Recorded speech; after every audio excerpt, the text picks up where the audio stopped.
I'm Jim Martin. This segment of the Call of the Wild. We're here in Birmingham, Alabama at the Deer and Turkey Expo. Today we're getting all kind of people coming by the booth today, and today we have got the redneck guru, Sam Kite. And Sam is the owner of Wilderness Calls, and they've got a variety of different calls, but we've got a good one today. We're talking about hog calling. And you know, these wild hogs have been a real problem for deer management, turkey management, everything. And you know, they used to put out corn and all that kind of stuff and try to trap them. But today, Sam is going to talk about a call that you can call in these hogs to them, right, Sam? Yeah, Jim, when we first started Wilderness Calls a few years back, we didn't really have a big hog problem. Then as we started our deer management, putting out feed, constant feed for our deer to get our herd up and bigger horns, we noticed that we got a lot of hogs coming in. We put out our game cameras and we caught a big old, probably 400-pound boar on film. 400? Yes, sir. We call him Hogzilla. That's one of our famous hogs out there. Hogzilla. Good. So we decided, you know, we could never catch him on corn. So we figured we'd come up with something else that would try to help us get, you know, a shot at him or at least see him. And that's when we come up with the Wilderness Calls hog call. Lobby dog. Well, demonstrate that. Is there any specific thing you do, you know, like turkey calling, we got cuts and cackles and everything, deer calling, you got all these different actually got a little grunt, which is a sharp. Okay. Now just like the little grunt of the hog when he's rooting around into the bushes and stuff. Okay. And then you have like when the old boar gets, you know, he gets behind a sow or something and she gives off a squeal.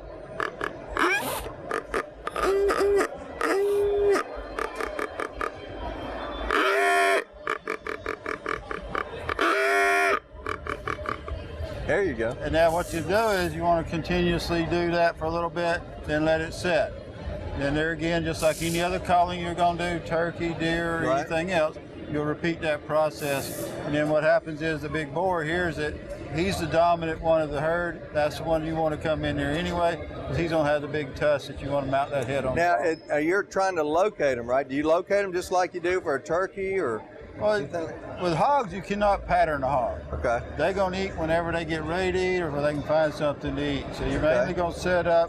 You can do the cam for a while and kind of get a pattern. If they're feeding early, they're feeding late. So the trail cameras? Yes, sir. Okay. But to actually pattern them to where you don't know where he's going to be, you can't. So they do have a certain type of pattern like deer and turkey. You know how they do in a circle. Yes, sir. But they'll have they don't actually, if they get hungry, they may eat in the middle of a feeding cycle. Oh, really? Okay. So you'll find the area that they're staying in, find a wet area in the heat of the day, go to that area, set up, and then start your calling.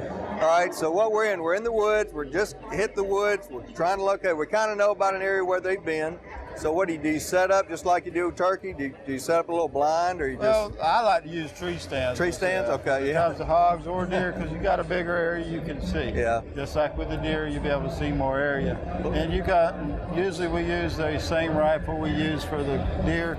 Therefore, you don't have to get him in as close. It's like a 270, 30-06 type thing, or? Yeah, either any size of that caliber. I use a 308. 308? But with a boar hog, he has a very sensitive nose. Okay. And if you're down on the ground with him in a blind, it's going to be, if he gets wind of you, he's worse than any animal you ever seen. He'll turn inside out and leave. All right. You want to try to get up to where you don't have that wind. Well, let's put him in a scenario. We're out in the woods. You're just set up. What kind of call are you going to use? When you first start, I would just do the grunt. Okay. Now, do you listen for other grunts calling back at you? Do they call back? Eventually, if they get close enough, you'll actually be able to hear them grunt. Okay. And I've been in tree stands and almost, heat of the day, you'd be kind of, your eyes getting heavy, and all of a sudden you hear him grunting out there. Yeah. Well, that's when you pick this thing up and really go to work. Okay. And you want to do the squeal after you do the grunt a few times. That lets them think there's another boar in the area. Okay, so we've heard one. Now what do you do? And you get on to do the.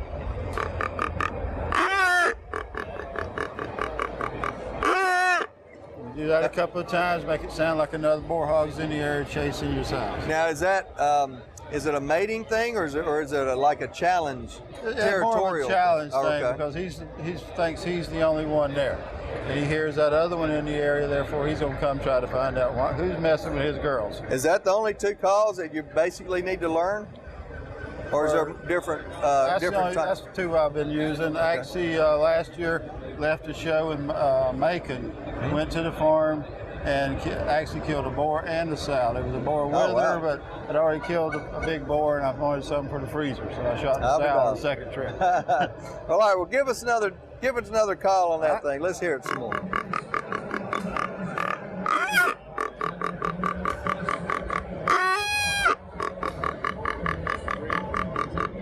Well, that sounds good. Well, all right. Sam, I appreciate you dropping by. Thank you, Jim. And we'll see you next week on Call the Wild. I'm Jim Martin.